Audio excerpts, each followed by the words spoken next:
And during, of course, the new school year, this season heats up with educators in the fields of science and technology and math. But they're focusing really on improving students' grades, but breaking down barriers and reducing gender gaps in the STEM fields. Fox's Ted Linder takes a closer look.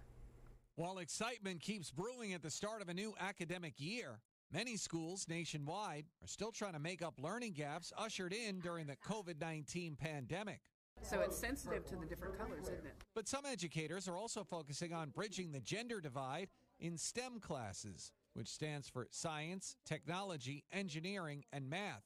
Just recently, I've started wanting to make cars. This, as teachers say, it's important to help increase girls' interest and performance in STEM fields. I really wish more girls would take advantage of it. The Associated Press analyzed 15 years worth of data across more than 5,000 school districts in 33 states. Teams discovered boys had higher average math scores on standardized tests than girls between 2008 and 2009. But strides were made, and about a decade later, more than half of the districts showed higher math averages for girls. The numbers fell, though, following the COVID-19 pandemic.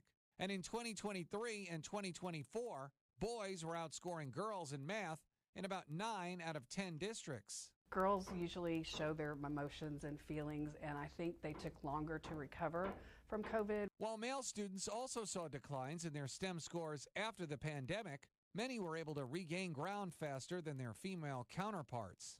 I think the movement is moving back to closing that gap again. Besides readapting how some material is taught, some academic experts are also calling for greater efforts to boost more girls' confidence to pursue STEM classes. I think it's really, empowering.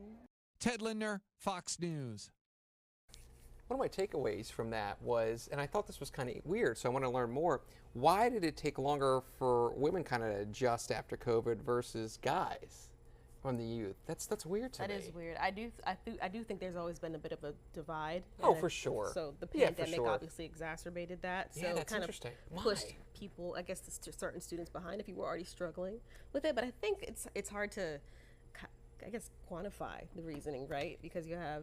We don't know. There's so many different. Let me get all sciencey. So many different variables. Yeah, so many different variables. So many different variables right there. Maybe there has to be more of a group setting. Maybe I'm just making stuff up here on the fly.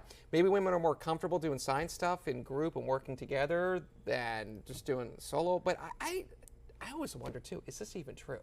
Right. I feel like we see more guys in science, but. Is there truth to this sort of stuff? Like, I feel weird when we start doing this gender stuff. Yeah, I mean, is this really weird? I don't think there's a know. difference between guys and girls when it comes to science, personally. I don't think so. I don't think it has anything to do with intelligence or right. That's what I'm saying. Like that. I'm not sure. I'm not really sure why we push certain things on. We'll get some genders. psychologists Let us in on know. that. We're gonna have to bring somebody in on that. Let us know what you think. #Fox29 and good day. Stay